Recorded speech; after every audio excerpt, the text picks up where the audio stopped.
It's a particular pleasure to introduce our host for this evening, Anne-Marie MacDonald. She's the author, like I need to tell you, of two bestsellers. What were they called again? Fall on Your Knees and The Way the Crow Flies, two just exquisite books. She's also a playwright, of course, having given us Good Night, Desdemona, Good Morning, Juliet, among other works. She's an award-winning actor in film and stage, and she's a television host. She anchored Life and Times on CBC for several years and is currently the host of the Doc Zone on CBC TV. And tonight I am thrilled to introduce her as our host and moderator. Please welcome Anne-Marie MacDonald.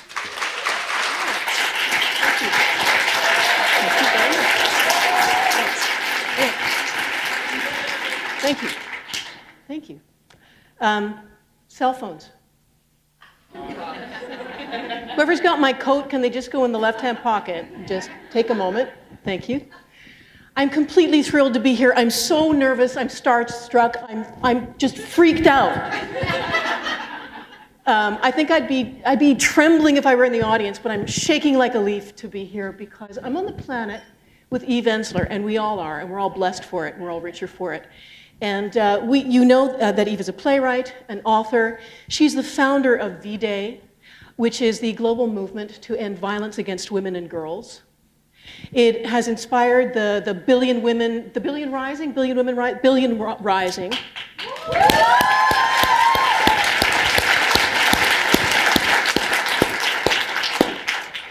And through the force of will and faith and blessedness and humor and talent, and I should think a degree of sheer bloody-mindedness, she has decided to stay on this planet against extraordinary odds. And she's written a memoir called V in the Body of the World. I'm thrilled to introduce to you and to welcome Eve Ensler.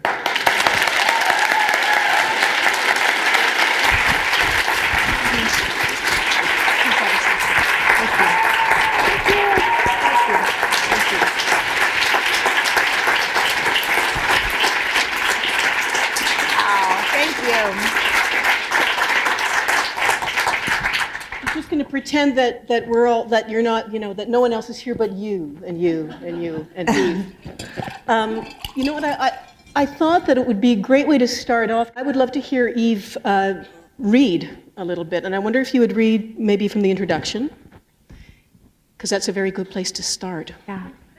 Let me just begin by saying how thrilled I am to be here with this amazing, brilliant woman. I mean, it's such an honor and privilege. Wow.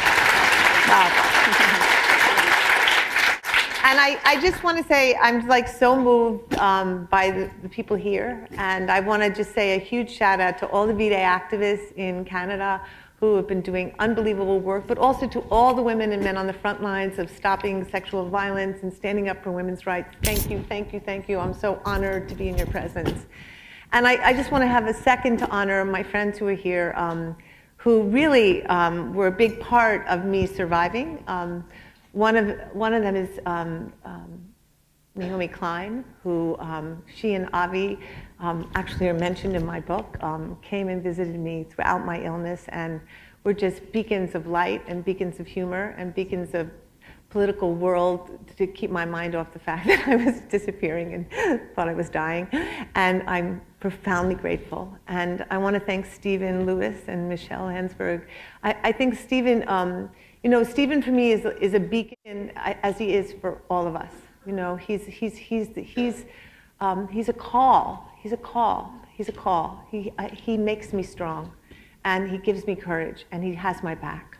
And he has so many of our backs, and he had my back in a big way when I was sick, and he had my back in a big way in A Billion Rising, and he has my back all the time. And I just want to say to Michelle, you're just like here as the beginning of women growing and guiding and becoming in Canada. And all of you have meant so much to me, and I'm just so humbled and honored you're here tonight. So thank you from the bottom of my heart.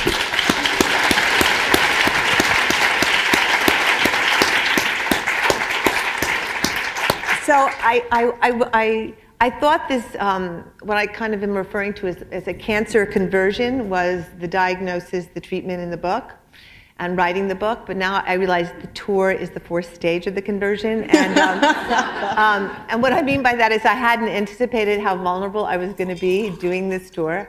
And you know, so it's not a bad vulnerability. It's what the book and what cancer and what everything has taught me, that's where I want to live. And I thought I would read, you know, I'll read this intro. But I want to say about this book that I feel the book wrote me, my body wrote this book. It came from my body. And it was really strange because I didn't take notes during my cancer. It was just after I got done with the treatment that the body then told its story of what had just happened. And it kind of told it back to me. So it's done in scans because I just became obsessed with CAT scans and the genius of the CAT scan machine, which is takes pictures of individual pictures and then makes them appear as one. And it's kind of how storytelling happens, that we have these fractured, fragmented, particularly the way women tell stories, I think, much more fractured, fragmented, but when you add up, it's amazing, you know? I was saying today, it's kind of like how we come, you know? It's like we come in spurts, and then we come in spurts, and then we come, and I think we write the same way. It's kind of an orgasmic editing process. Exactly. Exactly. So the introduction is called Divided. A mother's body against a child's body makes a place. It says, you are here. Without this body against your body, there is no place. I envy people who miss their mother, or miss a place, or know something called home. The absence of a body against my body created a gap, a hole, a hunger. This hunger determined my life. I have been exiled from my body. I was ejected at a very young age and I got lost. I did not have a baby. I've been afraid of trees. I have felt the earth as my enemy. I did not live in the forest. I lived in the concrete city where I could not see the sky or sunset or stars. I moved at the pace of engines, and it was faster than my own breath. I became a stranger to myself and to the rhythms of the earth. I aggrandized my alien identity and wore black and felt superior. My body was a burden. I saw it as something that unfortunately had to be maintained. I had little patience for its needs. The absence of body against my body made attachment abstract, made my own body dislocated and unable to rest or settle. A body pressed against your body is the beginning of nest.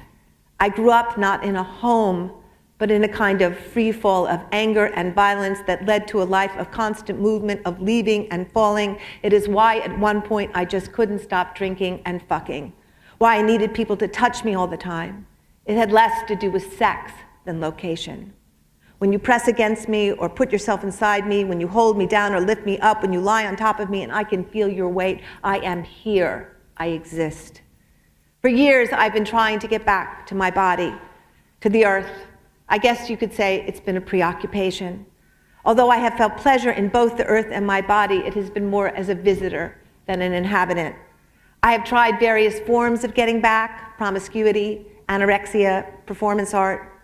I spent time by the Adriatic and in the green Vermont mountains, but always I felt estranged, just as I was estranged from my own mother. I was in awe of her beauty, but could not find my way in. Her breasts were not the breasts that fed me. Everyone admired my mother in her tight tops and leggings with her blonde hair in a French twist as she drove through our small, rich convertible in her town in her yellow convertible. One gawked at my mother. One desired my mother. And so I gawked and desired the earth and my mother, and I despised my own body, which was not her body. My body that I had been forced to evacuate when my father invaded and violated me. And so I lived as a breathless, rapacious machine programmed for striving and accomplishment because I could not inhabit my body or the earth. I could not feel or know their pain. As I had no reference point for my body, I began to ask other women about theirs. In particular, their vaginas, as I sensed vaginas were important. This led me to writing the vagina monologues, which then led me to talking incessantly and obsessively about vaginas for many years. I did this in front of strangers. I did this everywhere. As a result of me talking so much about vaginas, women started telling me stories about their bodies and their vaginas. I crisscrossed the earth in planes, trains, and jeeps, hungry for the stories of other women who had experienced violence and suffering. These women and girls had also become exiled from their bodies, and they too were desperate for a way home. I went to over 60 countries. I heard about women being molested in their beds, flogged in their burqas, acid burned in their kitchens, left for dead in parking lots. I went to Jalalabad, Sarajevo, Alabama, Port-au-Prince, Peshawar, Pristina. I spent time in refugee camps and burned out buildings and backyards and dark rooms where women whispered their stories by flashlight. Then I went somewhere else. I went outside what I thought I knew. I went to the Congo, and I heard stories that shattered all the other stories. In 2007, I landed in Bukavu, DRC. I heard stories that got inside my body. I heard about a little girl who couldn't stop peeing on herself because huge men had shoved themselves inside her. I heard about an 80-year-old woman whose legs were broken and torn out of her sockets when the soldiers pulled them over her head and raped her. There were thousands of these stories, and they saturated my cells and nerves. I stopped sleeping. All the stories began to bleed together: the raping of the earth, the pillaging of minerals, the destruction of vaginas. They were not separate from each other or from me. As you know, in the Congo, there has been a war raging for almost 13 years. Nearly 8 million people have died, and hundreds of thousands of women have been raped and tortured. An economic war fought over minerals that belong to the Congolese but are pillaged by the world. Local and foreign militias from Rwanda, Burundi, Uganda, they entered villages, they murder, they rape wives in front of their husbands, they force their husbands and sons to rape their daughters and sisters. They shame and destroy families and take over the villages and mines. The minerals are abundant in the Congo: tin, copper, coal, and coltan, which go into our iPhones, our PlayStations, and computers. Of course, by the time I got to Congo, I had witnessed the epidemic of violence towards women that scoured the planet. But the Congo was where I witnessed the end of the body, the end of humanity, the end of the world. Femicide, the systematic rape, torture, and destruction of women and girls, was being employed as a military corporate tactic to secure minerals. Thousands and thousands of women were not only exiled from their bodies, but their bodies and the functions and futures of their bodies were rendered obsolete, wombs and vaginas permanently destroyed. The Congo and her stories consumed me. The women consumed me. Here I began to see the future, a monstrous vision of global disassociation and greed that not only allowed but encouraged the eradication of the female species in pursuit of minerals and wealth. But I found something else in the Congo as well. Inside the stories of unspeakable violence, inside the women of Congo, was a determination and a life force I had never witnessed. There was grace and gratitude, fierceness and readiness. Inside this world of atrocities and horror was a red-hot energy on the verge of being born. The women had hunger and dreams, demands, and a vision. They conceived of a place called City of Joy. It would be their sanctuary. It would be a place of safety, of revolution, of healing, of gathering strength, of coming together, of releasing their pain and trauma. A place where they would declare their joy and power. A place where they would rise as leaders. We began to build the place with them V-Day, and we were committed to finding the resources and energy, and the process was grueling. There were no roads, there was no electricity, there was no water. There were rising prices and corrupt managers and horrible oversight by UNICEF. We were scheduled to open in May, but on March 17, 2010, they discovered a huge tumor in my uterus. Cancer threw me through the window of my disassociation into the center of my body's crisis. The Congo threw me deep into the crisis of the world. And these two experiences merged as I faced the disease, and what I felt was the beginning of the end.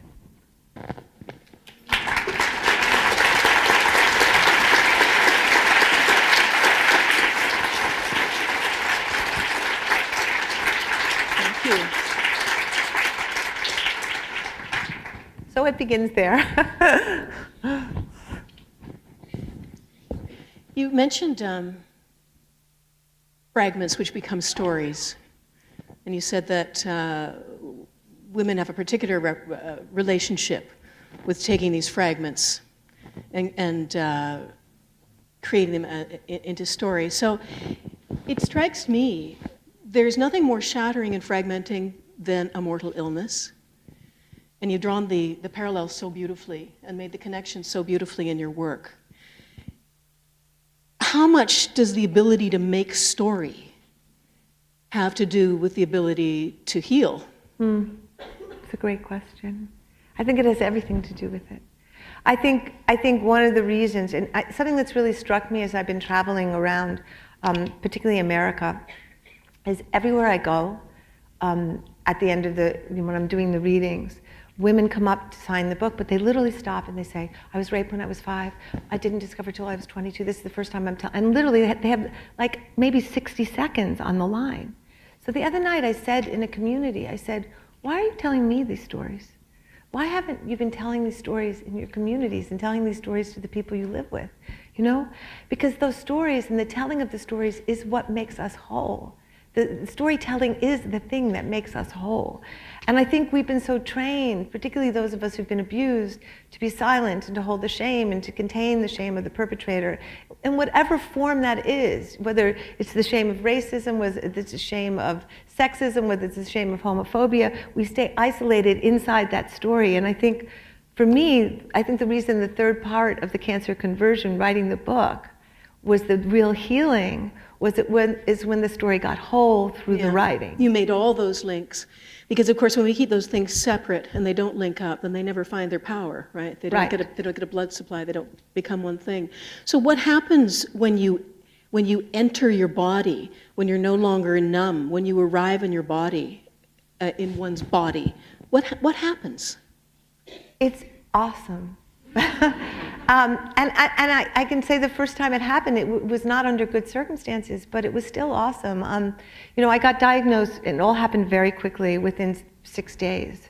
Like, I got the diagnosis, I gave 2 speeches, I went to Mayo, and a day later I was in 9-hour surgery. You do know that you've evoked and invoked another trope, right? The 6 days. Right, yeah. Exactly.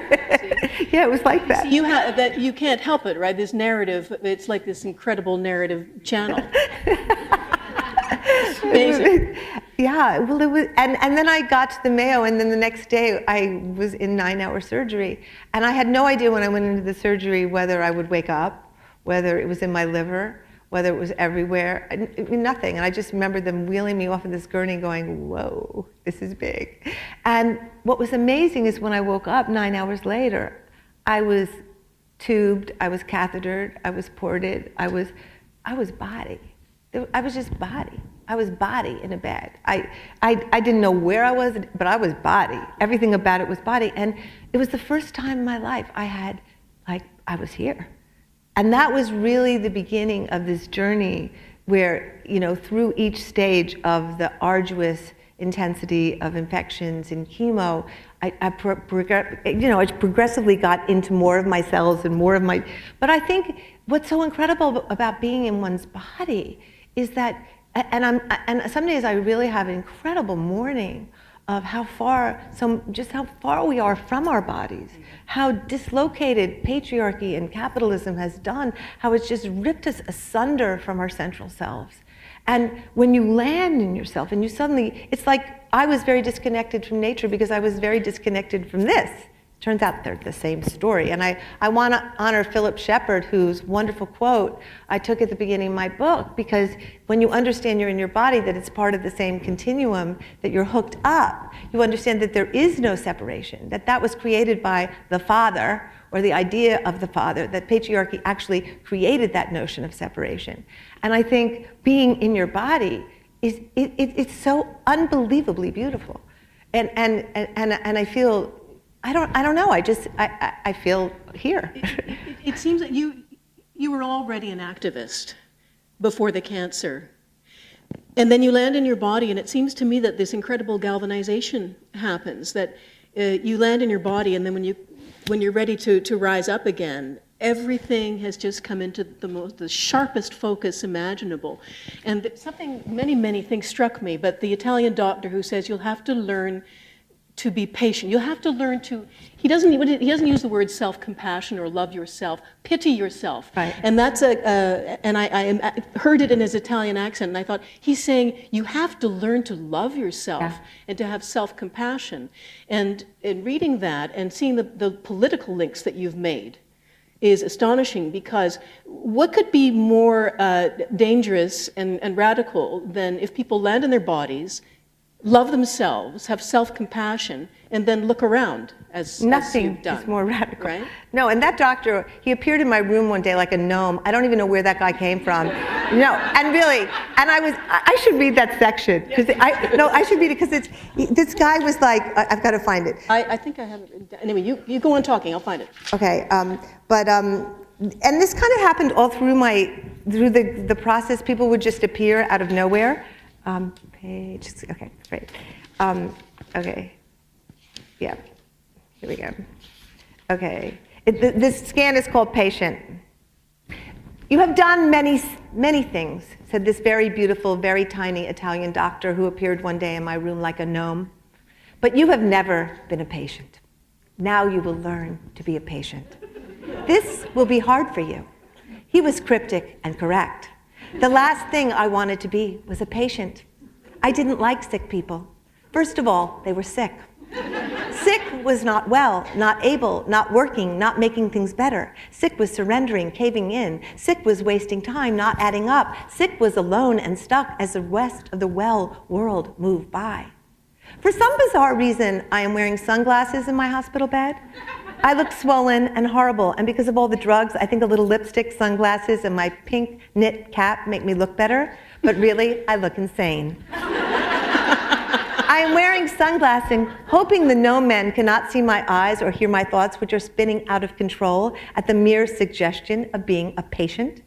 There's obviously something scaring me even more than the cancer. It is the idea of stopping, the idea of being still, of not being able to do or make or travel or speak or organize or write. I don't want to be a fucking patient. Then the Italian doctor says, it will be a threshold for you, Eve. You will learn to have pity for yourself. You will learn to be a patient. In that moment, I want to wrap my IV tube around his neck and jerk it hard. As part of me rages and refuses, another part of me is already there. I watch it, and it knows, truly knows, something else. This part of me likes the gnome, wants to crawl up on his lap and be his patient. This part is so tired. The part knows he is telling the truth, he is a guide, giving me a challenge, a vision. This is it, Eve. Your life has to change. It cannot be driven anymore by a need to prove anything. It cannot be a reaction, a fuck you, and I'll show you. That's how you got sick. That is what your sickness is, overtaxing the body, the nervous system, fight or flight, always driving off the imagined enemy, always pushing and driving yourself, pushing and fighting and driving. I am too tired now. I have cancer. My organs are gone. I have tubes coming out of me in a bag. My body is sewn up the center. There is no drive. I can't even find the gears. I am a patient. Patient. Patient. And something relaxes in the center of me for the first time since I heard my father raise his voice. And I sleep. I really sleep.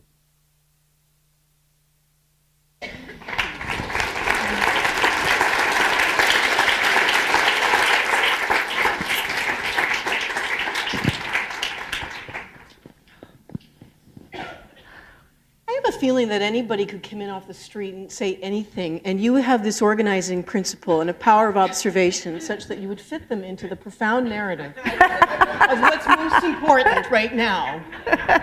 And I'm sure he's a wonderful doctor and a profound guy, but he would be amazed, I'm sure, to see how wise he actually is. This is also your power as an artist, right? The organizing power of art and narrative. And you're a comedian. So how the hell is that possible? What does comedy do for you? And where does it originate for you?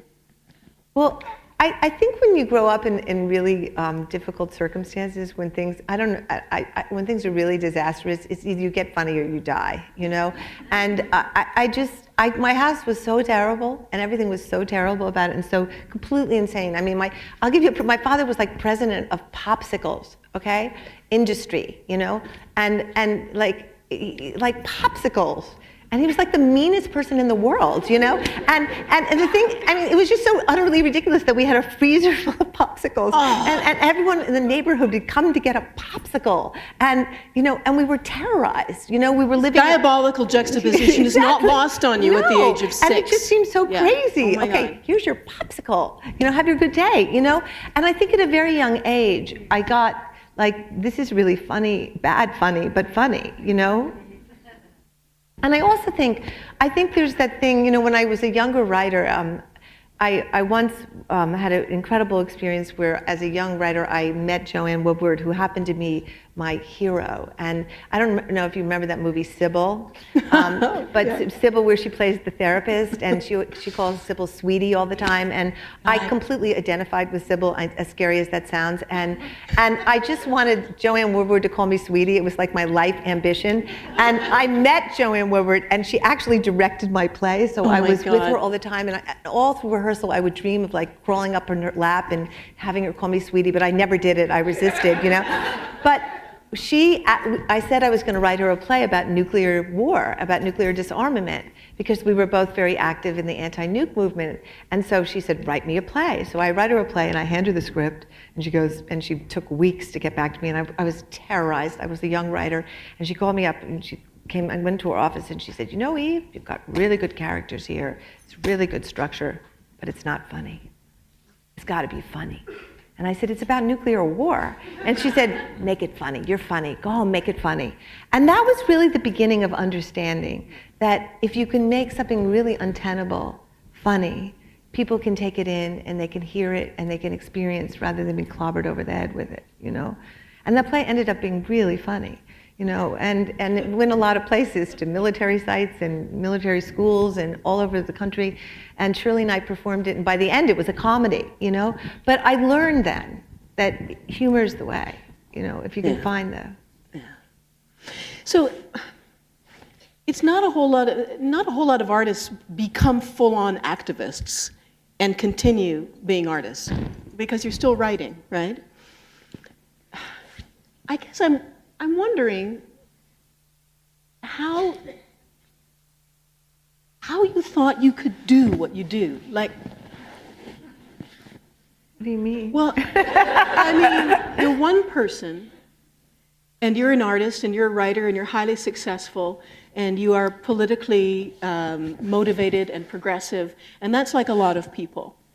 But you decide that you're going to inspire, you're going to found V-Day. 1 billion people are going to rise up. There's going to, and ultimately you're going to raise $90 million and help to found the City of Joy. I mean, it doesn't seem to me that you have seen a whole lot of increments and stages in between. Gee, wouldn't it be great to make the world better? And that. But you had a great theory today. I think you should share your theory. It was so interesting. Oh, yeah, it was all about the upside of trauma. Yeah, I think you should share that theory. I really liked it. That was supposed to be funny, but it just it's just not funny enough yet. No, my theory was, and it was based on a conversation that I had with Eve yesterday, and I was thinking about how trauma destroys and shatters your boundaries. And you begin the book so eloquently and beautifully, saying that it's your parent, usually your mother, who places you in the world and says, this is you and this is not you, and that's how you learn where you are. It's the boundary. You can't connect with another if there's no boundary, which is, you know, the founding irony that we have. So when your boundaries are shattered and destroyed, and you have to walk through hell in order to grow a skin and grow a boundary at great cost, the upside is, never having been hindered by those many, many incremental boundaries, the gifted, determined, hardworking trauma survivor says, oh, well, there's actually no boundary between me and the Congo. There's actually no boundary between me and those women who are suffering what they're suffering and their need. There's actually no distance. And I've just never thought about that till you said that today. I think it's just so brilliant. I think one of the upside of trauma, this could be our upside of trauma, because I think, look, we got it. We might as well find the upside, you know? No, seriously, it's like chemo, which I'll talk about in a second. If we're gonna do it, let's find a way to frame it. But I think one of the things I've been thinking about lately, and I really see this at the women, you know, with the women at City of Joy, that the degree to which you have been bound is the degree to which you can go, you can go in the other direction. Yeah. And I look at the women who are graduating from City of Joy, who arrive, for example, you know, who are between 14 and 40, they arrive with bullet wounds in their head, missing body parts, nightmares every night, diseases. You know, they arrive leaving children who are products of rape, who they've come to the City of Joy to learn how to love. And I watch them in a course of 6 months. That kind of, you know, it goes all the way to the other side because some door is open, some portal's open. And I think the reason I've always believed that women survivors would lead the world is because of that. Because there is a door that we have that's open, that's unstoppable once we all get connected and can go through it together. And that's what we have to really rely on, you know? So this City of Joy belongs in that magnificent category of impossible ideas. And I was thinking often of Cassandra when I was reading this, and how women are dismissed often as hysterical. And you write, and I would love it if you'd read a little bit about that. I don't know if you're prepared to read about that. About hysteria, I love it. Yeah, about hysteria. Because when we say, look what's happening, and it's linked to this, and this, and you could be dismissed as crazy. Well, I think when I woke up from surgery, I was totally obsessed with why my uterus, you know, why, irony of ironies, why my uterus, why, you know. And the other thing that I just want to say in terms of the trauma piece is on my way to the Mayo, I had this image in my head when I was flying there of my tumor, which was like this ball of yarn, and it was wrapped with pieces of string, and each piece of string was a story or a word that I had heard over the years of women, you know, female genital mutilation, rape, incest, and the center of the ball was my own story. And the connection between trauma and illness is a whole thing. We cannot. Well, you nailed it. You named it rape cancer. Yeah. All right. So I'm going to read this. I'll do that. Okay. So here we go. Oh, hold on. That's not the right page. What is most pressing now is why cancer in my uterus? Uterus, a hollow, muscular organ in the pelvic cavity of female mammals, in which the embryo is nourished and develops before birth. I try to imagine my uterus accommodating this tumor the way it might have once held a baby. I almost had 2 of them. Babies. Is there a point to a uterus if you don't make a baby? Was the tumor a way of my growing something? Was I growing a trauma baby? I remember years ago when I was going through a period when I seemed to be sick all the time, a shrink friend saying to me in that knowing, slightly patronizing way, "You somatize, Eve. You somatize." It was one of those words like individuate. I had to look it up. Somatize, how the body defends itself against too much stress, manifesting psychological distress as physical symptoms in the stomach, nerves, uterus, or vagina. I read that women who had suffered physical, emotional, and sexual abuse tended to somatize more. It turns out that somatization is related to hysteria, which stems from the Greek cognate of uterus. Uterus equals hysteria. They always called me hysterical in my family. Extreme feeling, intense, Sarah Bernhardt. But what is extreme? It really depends on 10, right? I mean, what would be the appropriate level of emotional response to someone beating you daily or calling you jackass or stupid or molesting you? What would be the non-hysterical response to living in a world where so many are eating dirt and swimming in the sewage system in Port-au-Prince to unclog the drains and find plastic bottles to sell? What would be the appropriate non-hysterical response to people blindfolding other people and walking them around naked on leashes or watching waving people being abandoned on rooftops in a flood? What would be the proper way to experience these things? Hysteria, a word to make women feel insane for knowing what we know. A word that has so many implications: hysterical, out of control, insane, can't take her seriously, raving. Hysteria is caused by suffering from a huge trauma where there is underlying conflict. So what was my conflict? Loving my mother and father, betraying my mother when my father molested me, wanting my father all to myself, even if it hurt my mother, witnessing and hearing the most horrific stories in the world inflicted on women's bodies and being unable to stop it in spite of every effort, wanting to fall in love and being totally unable to trust, hungering for connection and always finding it claustrophobic. I mean, what doesn't cause or produce conflicted feelings, and what isn't traumatizing? So does removing my uterus mean they have removed my hysteria? I don't feel any less hysterical. Actually, the tubes and bags and needles are making me feel quite upset. And I wonder if there is such a thing as rape cancer. Do I have rape cancer? Yeah. Do we get it if we've been molested or traumatized or raped? Are there rape cancer cells that get formed at the moment of violation and then get released into the bloodstream at another moment of trauma later in life? How many women with vaginal, uterine, breast, ovarian cancer have been raped or beaten or traumatized? Does anyone know? Would Mayo do a study? Is there a way to cure rape cancer? Does each future trauma release more rape cancer cells? Is trauma cancer? Is this a kind of obsessing the reason I'm sick? Am I hysterical? I hit the oxycodone button.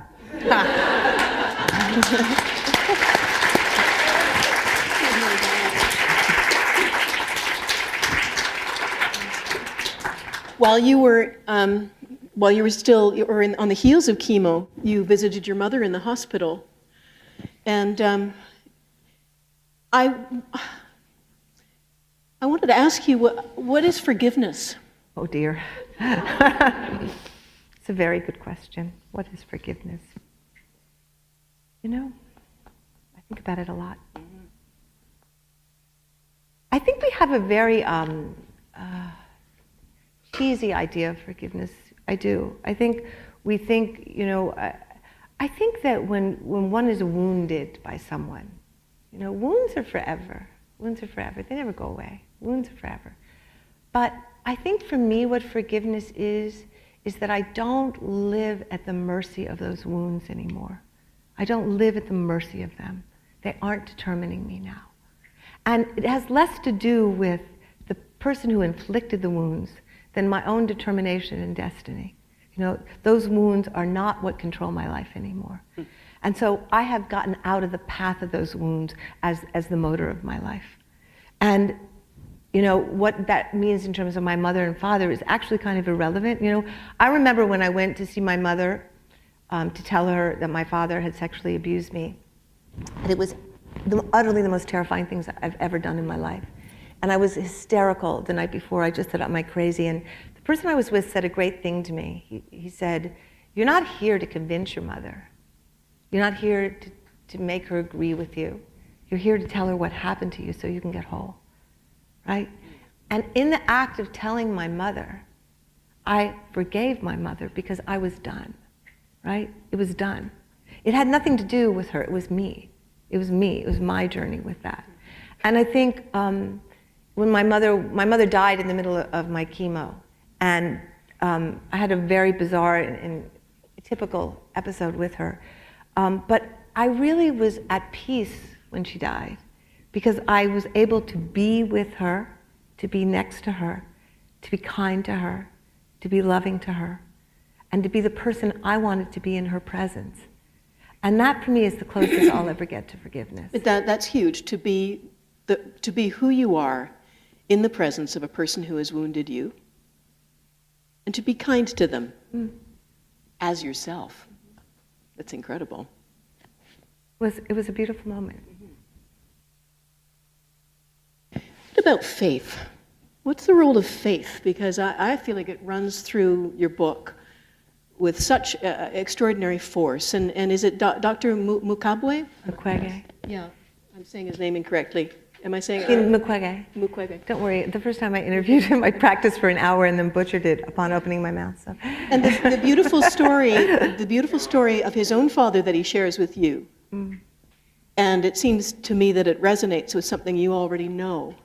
But there's that faith that you're going to heal. And what does that have to do with, or where's the source of your faith in the Congo? Where's your source of of faith that we can heal as a planet, as a species who has the responsibility for healing this planet? You know, I sometimes feel like I'm a real Beckett character, you know, on some level, like I can't go on, I will go on, I can't go on, I will go on. There's a level of that.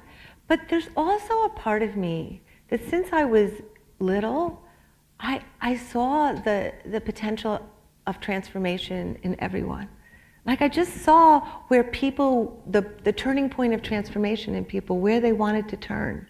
And it always was what most interested me, is that turning point. And I think, you know, I used to when I was in the anti-nuke movement, I was handing out, you know, flyers all the time in the street, and people were spitting on me every day, and you know, and it was really bad, and it was past the point. It was like 80s, you know, and people weren't handing out flyers on the street anymore, and I was. And I remember one day somebody stopped and said, you know, we're all going to die in a nuclear war. I don't even know why you're doing this. And I said, you know, the difference between you and I is going to be that when we see the bombs coming towards us, I'm going to feel okay because I did everything in my power to make sure that didn't happen. And you're going to feel like shit. And that is enough for me. Yeah. That's enough for me. That I actually stood there and did everything I could until, and what else are we doing here? What else are we doing here? That's the project, isn't it? The project's transformation, whether it turns out well or not. I could get cancer back tomorrow. It could happen. But you know what? I got free on this journey. You know, it wasn't about living or dying. It was about what is going on inside of us as human beings. What's the spiritual project we're embarked on? And so I think it's just much more interesting to be optimistic. I don't want to be snarky. Snarky people are really not nice to be around, you know? And I like being around people who actually believe that things are possible, because then things happen. You know, I watch the women come to City of Joy, and they go, we're going to heal. We have a toilet. We have a bed. We've never had that. This is amazing. Look what's happening. You give a woman a panier and she dances for 2 hours. It's like, wow. And I'm like, oh my God, we have a panier. We have a tree. It's incredible. And I think part of it is do we want to live the life of it's all coming to an end, let's curl up in our beds and die, or a life of joy and a life of struggle, you know? So that's where faith comes in, right? It's faith in our capacity to transform and transformational energy. That's what the artist does. That's what the shaman does. That's the whole thing, the capacity to transform. You began the answer to that question with the time-honored syllable shit. Right? Now that is also, shit figures prominently in your book. Yes, it does. And shit is, of course, really what the alchemist is taking and turning into gold. And it's in mythology, and it's in the history of alchemy, it's in fairy tales. Your shit is what is going to become gold, and that is the transformation. Notice there's a brilliant quote, oh my God, the shit-filled nipple of my vulnerability. And by the way, what that was, there is a context for that. I need a context. It's going on a tea towel in the kitchen. What, can I explain the context? Oh, sure, yeah, okay. But what happened was I had, because I had a lot of body parts removed and changed, there was a point where I had a human-made rectum, and so I had a reversal, what they call it, a reversal, where your little stoma pops out, and had a bag. And so one of the most amazing things of the whole journey is that my shit was on the outside. It was like undeniable. It was like, there's your shit, you know? And it just became more metaphorical through the whole journey. And with the metaphors. No, it was just like more and more metaphorical. Like I would see people, you know how, I don't know, for those of you who had cancer, you know how people talk to you when you have cancer? They do this, how are you? You know, and you know, it's like you're dead, right? And you can just feel like they've already announced they're at your funeral as they're looking at you, you know. And so it became aggravating after a while, and I stopped when I would go out. But what invariably would happen is if someone like that came into me, my bag would just pop. It would just pop. And so at unbelievable times, no, it was just hysterical. It would be like, oh my God. Oh my God, and it would be like reacting to, you know, and it was so fantastic because by the end of this whole process, I was so profoundly humbled. You know, if we think we are not in the end, shit and piss and blood and guts, we better get over it. That's what we are. And it's okay. And why are we all so afraid of it? And why are we all so afraid to talk about it and be it? That is what this human thing is. That's what the struggle is. That's what being in the struggle is, you know? So I have to say, the days of my bag, my son said to me at one point, you're getting awfully attached to this bag as a metaphor, you know? And I was. It was kind of genius, you know? My God. Would you read something else for us? What I don't know, like there was... Can I read the chemo section? Yeah, I was just going to ask you to read. Because I love the chemo part, and I want to share this with people who have had chemo or have to go through chemo. You know, the operation was horrible. It was 9 hours. Then I got a horrible infection. It lasted for days, and there were tubes and everything. But the thing I feared most was the chemotherapy, the idea of putting poison into my bloodstream and pumping it in. And I didn't know if it was because it was Western or because the idea of something being that claustrophobic and that terrified. And I wasn't going to do it, and I just said, I'm not going to do it. It's preventative at this point. And again, my ex-therapist named Sue, who's a genius, showed up one day in my loft and she said, I'm giving you free therapy as my gift to V-Day. I'm going to come once a week and sit on your couch, which was the nicest thing in the whole world. And I said, I'm not doing chemo. I can't do chemo. You know, it's Western. I don't really need it. I'll do, you know, vitamin C therapies. And she was like, you're so doing chemo? And so, and I just want to tell you this really funny story. I was in the infusion suite, and I had this nurse who was the most hysterical nurse. Her name was Diane, and she was from the Bronx. And she said to me, you know, Eve, they come in here. They're all doing the vitamin C therapies. You know, they're in the vitamin C. They're in the vitamin C. They've got a tumor that's bigger than the breast, but they're doing the vitamin Cs. It's not going well. So they come in, they take the chemo. In 2 weeks, the tumor's gone. They come back and they go, you see, the vitamin C finally worked, right? This woman was hysterical. But anyway, so Sue came over to my house and she sat on the couch and she was like, okay. Here's what I'm going to tell you, and this is what she said. The chemo is not for you. It's for the cancer, for all the past crimes. It's for your father. It's for the rapists. It's for the perpetrators. You're going to poison them now, Eve, and they are never coming back. Chemo will purge the badness that was projected onto you, but was never yours. I have total faith in your resilience and the magical capacities of your body and soul for healing. Your job is to welcome the chemo as an empathetic warrior who is coming in to rescue your innocence by killing off the perpetrator who got inside you. You have many bodies. New ones will be born out of this transformational time of love and care.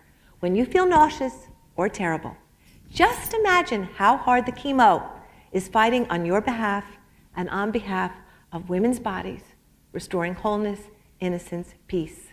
Welcome the chemo as an empathetic warrior. Right? I could not wait to get to chemo. I could not wait. It was like, burn it off, you know? And I have to tell you, it worked. I would literally sit there and I would just picture, okay, that's going, burn it off, that's going. When I got nauseous, I was like, all right, we're going down deeper. And I swear to you, if we reframed the chemo experience, if we put a new lens around it and a new idea, we would have a completely different experience. Let's have transfusion suites. Let's have transfusion juice that we take to become transformed people who are connected to our bodies and the earth and each other. And I predict to you, it will have that impact because it's all in our heads what happens to us. It really is.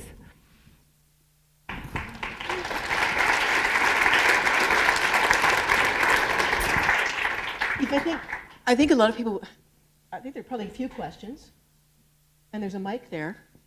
Are you ready for questions, or would you like? Is there anything? Whatever you want. Is there anything we haven't covered? Do you want to say anything? Anything else that we haven't? The only thing I would really like to read at some point tonight is just the piece on love. Oh, I wish you would. Oh my because God. I feel is that in the Second Wind? No, it's. I want you to read that too. Read that too. But I want to read the love section tonight because I'm just feeling so much love here. Just so much love here, you know. And I just want to acknowledge Tony, who is toast in the book. And Tony is many things in my life. He just was there. He just was there, like a loving, unbelievable human being every single day. And he taught me so much about showing up. And so I just want to read this section because I think, I think we get older, and all the things we hear when we're young that you seem really simple, and you're like, oh no, that's not it. You're like, yeah, that was it. And so this is on a scan called A Burning Meditation on Love. Before cancer, love was something you succeeded or failed at. It was like a corporate activity. You won or you lost. People loved you, and then they didn't. As with the trees, I had missed the point. The men I, in theory, had loved and who, in theory, had loved me had all disappeared. After years of involvement, not one had found his way to my loft during those long, burning months. I received a 2-line email from my first husband of 15 years, a card from a partner of 13, and no word from another lover of equal duration. Later, I heard he was insulted I hadn't reached out to tell him I had cancer. No blame, just the facts. I had failed at love, or at the story I had bought about love. As I rode my burning body down to the bottom of the world, I passed through the glories and ghosts of those love affairs. Hideous moments and tender ones. Honestly, not much remained.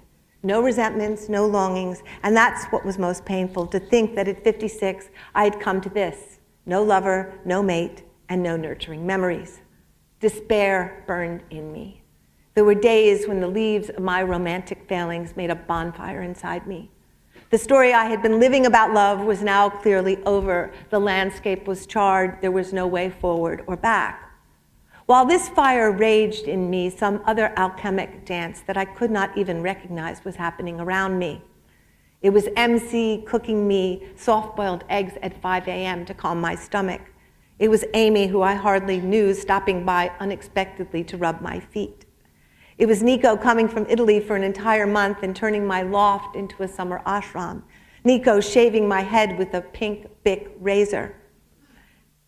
Stephen coming from Canada to take me to lunch and pretending I looked good when we both knew I looked green. Avi and Naomi showing up with pajamas and Bolivian quinoa. Coco, my granddaughter, packing my suitcase the night before the last time I would see my mother.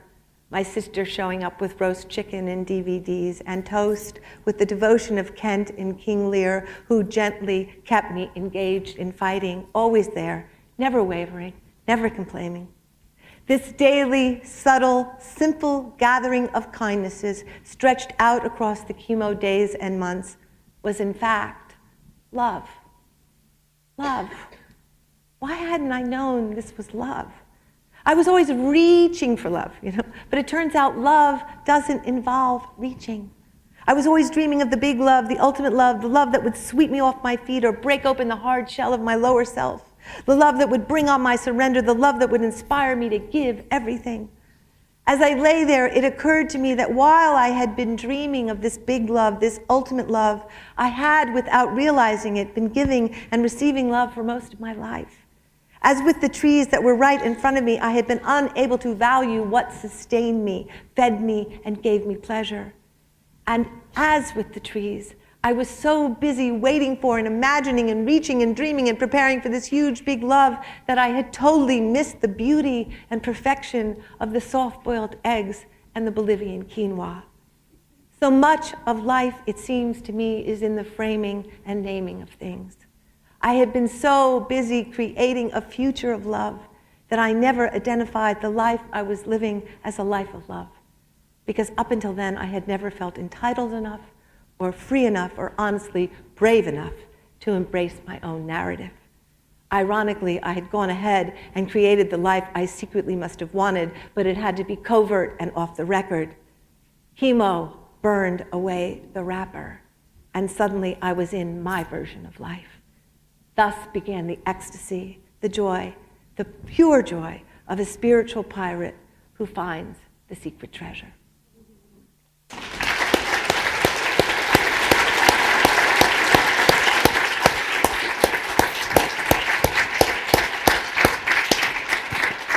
Oh, that's so beautiful. Love is good. And it's right here. We don't have to go searching. That's what capitalism told us. We have to go everywhere. But it's actually here. It's transformational. It's the most transformational force. Yeah. And it's simple. You end this book so profoundly. I don't know if do you want to read?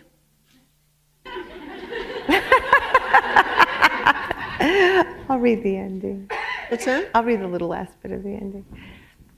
I just want to say that the last section of the book is called Second Wind. And, all my childhood I was obsessed with death. I only read 2 books, Hiroshima by John Hershey and Death Be Not Proud by John Gunther.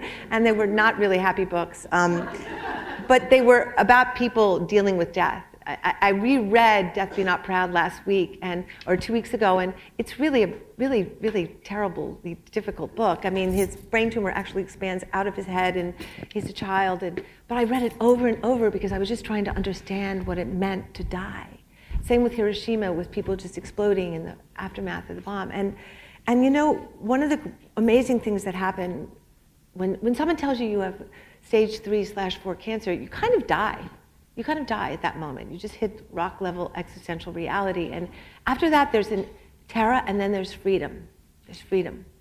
And I feel now that I kind of died, and now I get to come back and do everything we need to do because I'm already dead. And so I have another idea. Yeah. Because you're giving this to all of us in this book, and this is such a call to not arms. It's such a call to rise up. I want to read it. Oh, good. I want you to read it. Yay. I love that. Yay. Because you see, you're an amazing writer, and you're a playwright, and sometimes I'm an actor. Okay, good. You know what? It's so awesome to read really good words, so I want to read them. Oh, good. I'm really happy. And I just thought I would just, there, right? Just from there? Let's see. What do you think? Yeah, perfect. Yeah? Yep. Okay. Oh, good.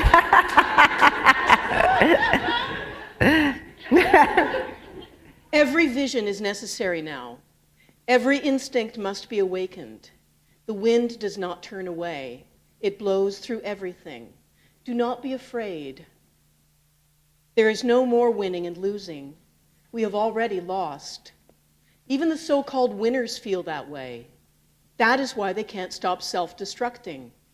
Step off the wheel of winning and losing. Of course there is risk. Of course it is dangerous. I wish I could make this easy for you. I wish I could tell you there is nothing to lose. Lose everything. That is where it begins. Each one of you will know in what direction you need to move and who to take with you. You will recognize the others when you arrive.